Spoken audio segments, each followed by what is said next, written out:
way. We got supply chain attack on Popular, right? The NX package suit. The NX package suit is right basically the well-known pharmaceutical company, right? NX.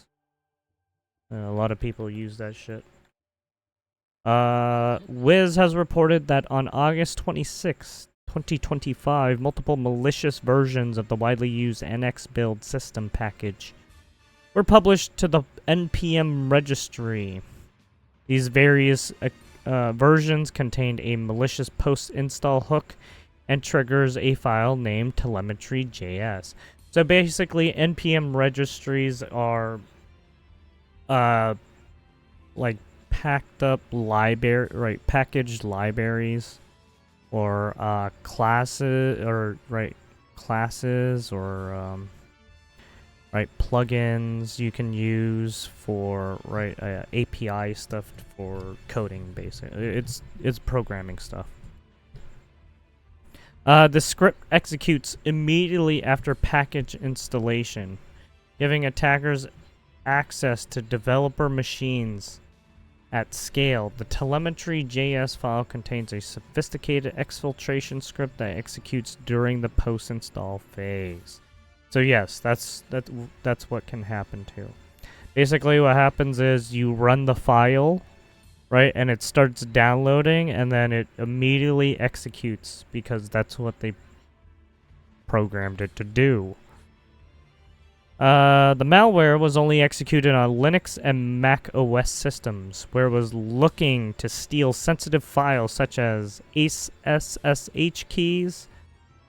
Those are encrypted keys, yes.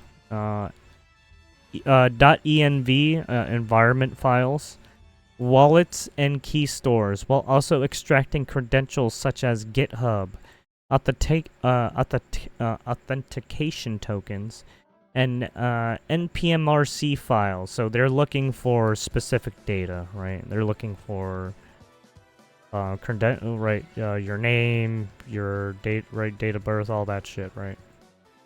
Credit card information if you have it. Social security if maybe it's in there, right? Because it's also taking encrypted keys from certain websites, or maybe you have SSH keys depending on whatever you're looking through on your browser and stuff. Or maybe you have some locked up files and stuff like that, right? The malware has attempted to lock out users by running sudo shutdown h0.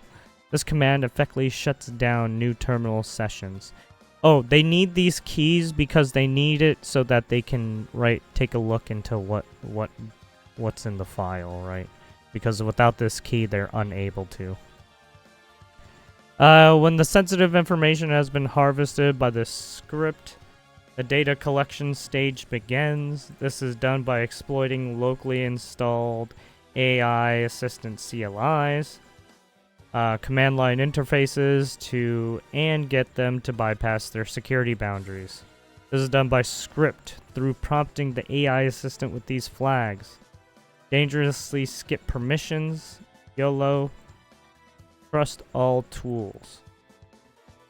This technique forces the AI tools to recursively scan the file system and has been observed to write discovered sensitive file paths to TMP inventory text, effectively using legitimate tools as accomplices in the attack.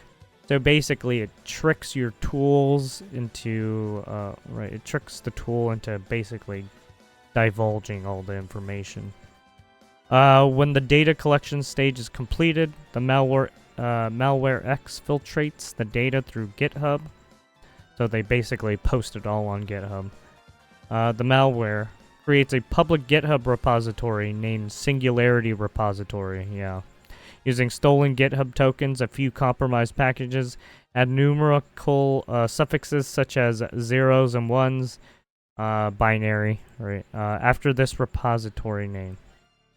Triple base 64 encodes all collected data, uploads and encoded data to result B64 in the newly created repository. make the repository publicly accessible, exposing sensitive data. So yeah, so that's how they expose your data, right? They put it on GitHub, and then for everyone to see. And then these are the effective products, a bunch of like dev kits, enterprise, right, a bunch of versions, right, a bunch of software stuff. To see if you have been affected, right, it tells if you want to, check your GitHub repos, make sure there's nothing shady in there, right? No one's tried to do anything shady to your GitHub That's only if you have GitHub.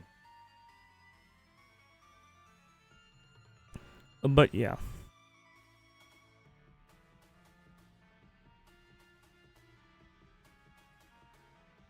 So basically, yeah, they're trying to use this software to basically just pull a bunch of information.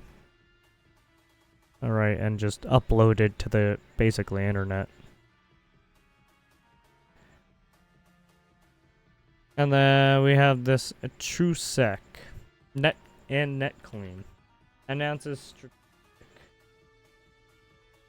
partnership to strengthen cybersecurity protections against child sexual abuse material CSAM. Right, child sexual abuse material.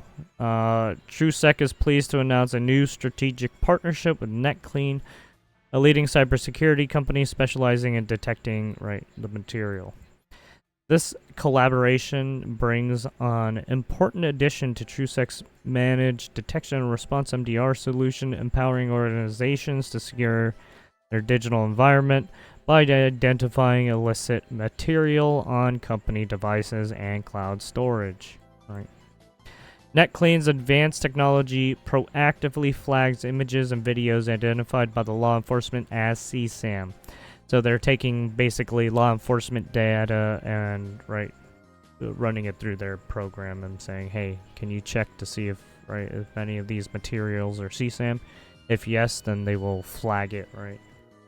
Providing a vigilant oversight process digital assets. This partnership strengthens Truesec's MDR capabilities, equipping organizations to address these critical issues, while referencing our shared commitment to safer digital workspaces.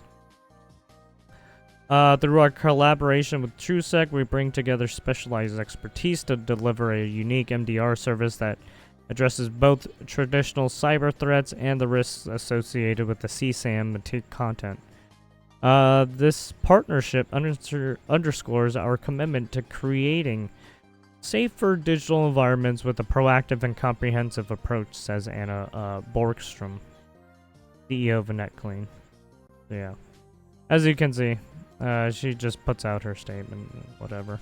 This partnership between Truesec and NetClean advances our mission to secure a safe digital future, helping organizations address serious vulnerabilities and prevent breaches with minimal impact. So yeah.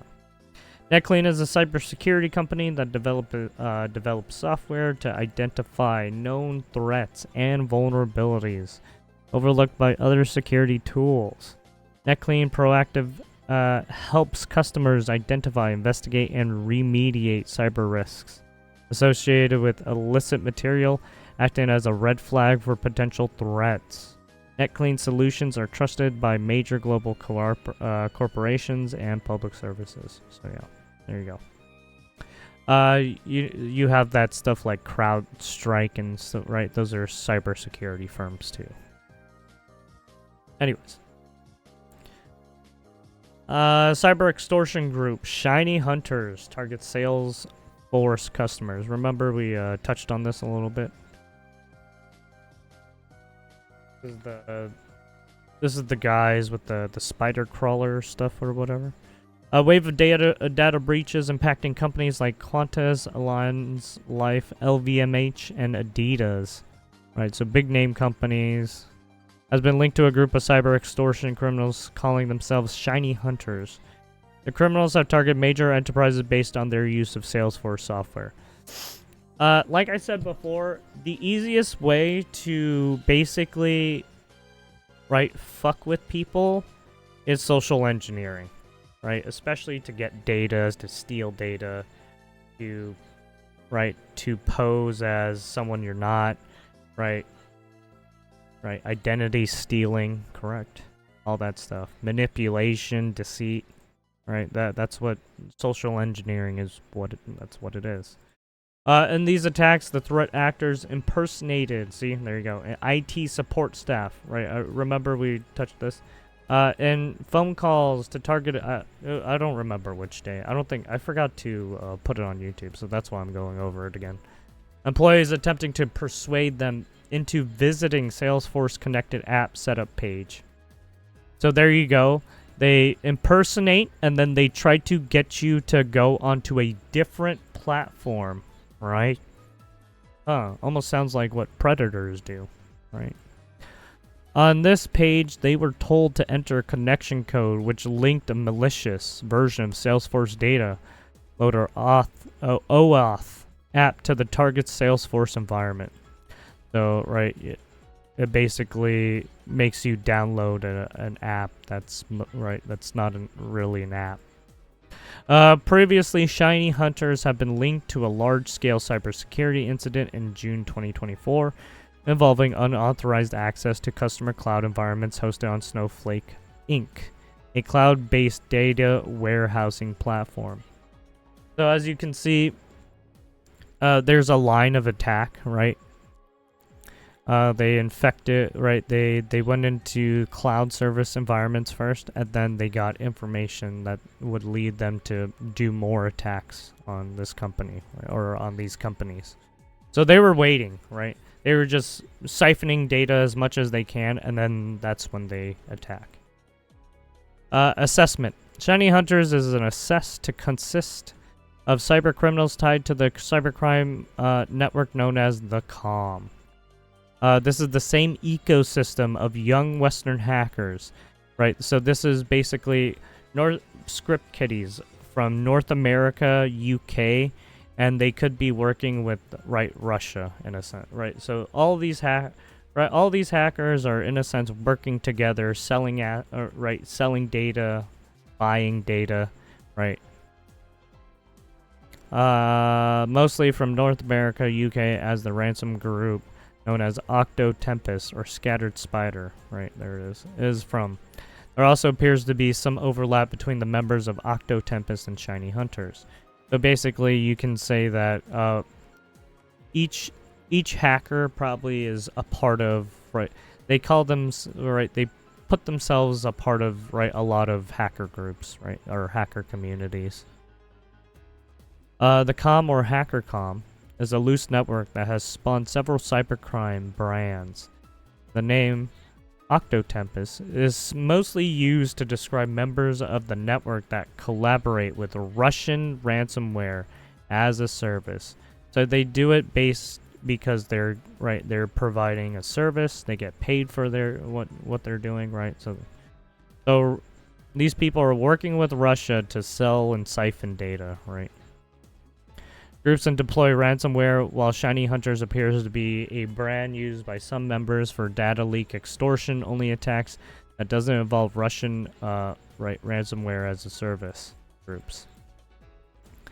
Both ShinyHunters and Octotempest favor voice phishing with phone calls impersonating IT staff, right? Social engineering, the easiest way to attack as an initial attack, because there's the barrier to the barrier to entry of that is so low, right? It's like, yeah, whatever. As an initial attack vector to gain access to networks. Any organization that uses English commonly in calls with help desk or IT support can become a target of these attacks. But the criminals may have members capable of using other languages too. And, oh well, yeah, could be. The proliferation of these cyber criminals means that organizations need to protect themselves against social engineering attacks by criminals impersonating IT staff. This is especially important for all organizations that use Salesforce software, as that is the target of the current campaign. This is what social engineering goes both ways for pedophiles too, and right? All those fucking weirdos. But similar attacks can be directed against other applications in the future.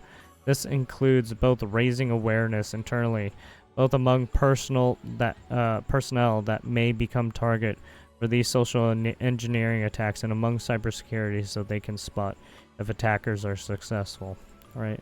With the Roblox situation that's going on right now, a lot of those people trying to like get with kids and shit, yeah, that's what social engineering is kind of is.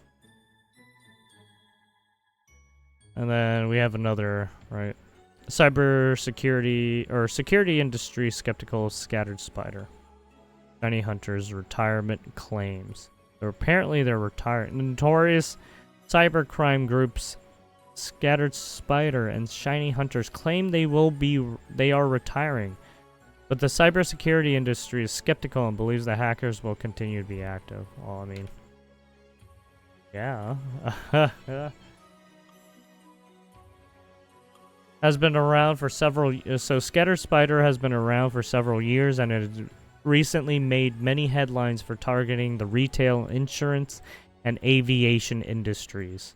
The threat group also has been in the spotlight for its widespread Salesforce hacking campaign, which we just talked about, impacted major companies such as Google, right, Adidas, right, a lot of these companies that have, right, data with them, carrying data. Several individuals with alleged ties to Scattered Spider have been arrested, charged, and sentenced over the past year.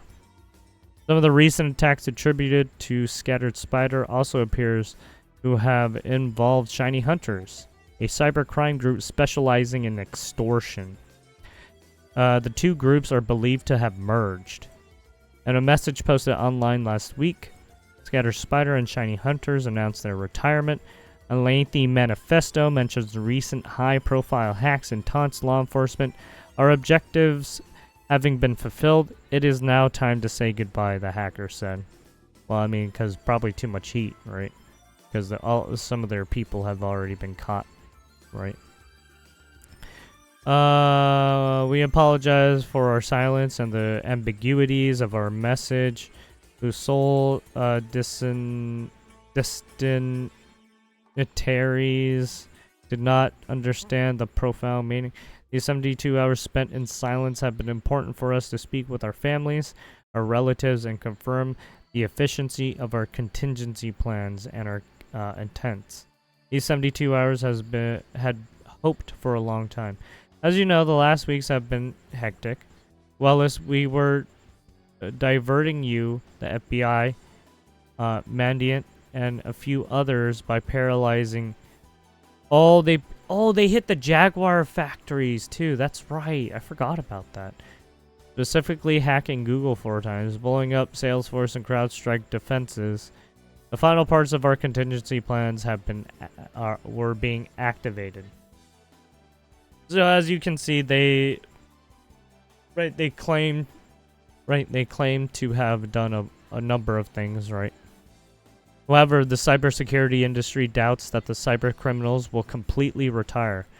Security Week has heard from the several industry professionals, and most of them have urged organizations not to let their guard down. Well, yeah.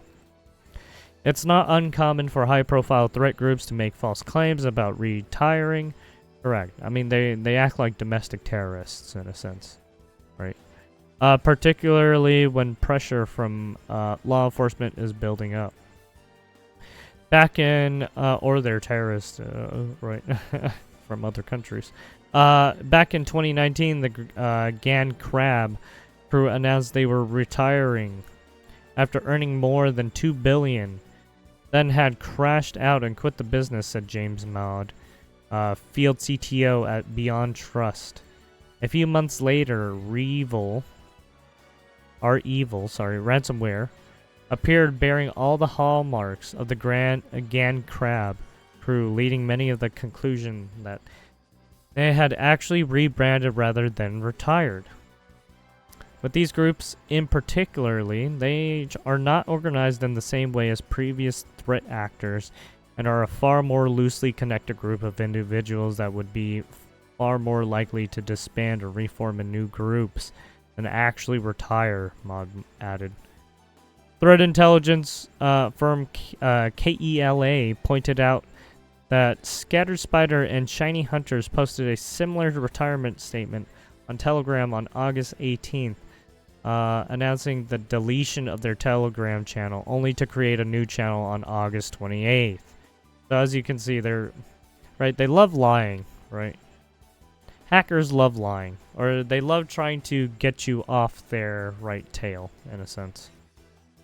This time, despite declaring their retirement about a week ago, they have not deleted their channel and have been continuing posting, including sharing FBI reports about them. Chan Housley, principal consultant at Acumen Cyber, believes the cyber criminals are buying some breathing time, panicking about the threat of prison, and arguing behind the scenes about how much trouble they are actually in and the need to be cautious. Cyber criminals' farewell messages note that even if they will be mentioned in new data breach disclosures, those will be the result of their old attacks and should not be seen as a sign that they are still active. On the other hand, the hacker said, "We have decided that silence will now be our strength." Strange. Why didn't you do that in the beginning? What? The statement, see, that's the other thing too. A lot of these guys have like some kind of holier than thou fucking, right? They're like social justice warriors. They got something to prove, so they go out on, they go out on social media and start claiming things and saying things, right? Sorry, I'm talking about the bad social justice warriors. The statement about silence being their strength could signal a shift in strategy, perhaps moving toward quieter, more targeted attacks, or selling their expertise to other groups, said Casey Ellis, founder of BugCrowd. It's possible that some members will transition into other forms of cybercrime like hacking for hire or fraud. Palo Alto Networks SVP Sam Rubin has highlighted some of the risks that remain even if public scattered spider operations are paused. Stolen data can resurface undetected, backdoors may persist, correct, and actors may re-emerge under new names, yes. Rubin said, silence from a threat group does not equal safety. Organizations must stay vigilant and operate under the assumption that the threat has not disappeared, only adapted. Navidita Murthy, senior staff consultant at Black Duck, noted, it could be possible that some of these groups may have decided to step back and enjoy their payday. But it does not stop copycat groups from rising up and taking their place, correct? Beyond Trust's Mod agrees, pointing out that even if some members of the group are retiring, spending their days crashing out ill-gotten cryptocurrency in the Caribbean, the amount of money available from cybercrime will ensure that that any void is quickly filled, basically, right? And these cybercrime guys, they always want easy money, right? So they'll try to get cryptocurrency, right? Just like the Silk Road guy, right? He made that site. But yeah. Anyways, there you have it.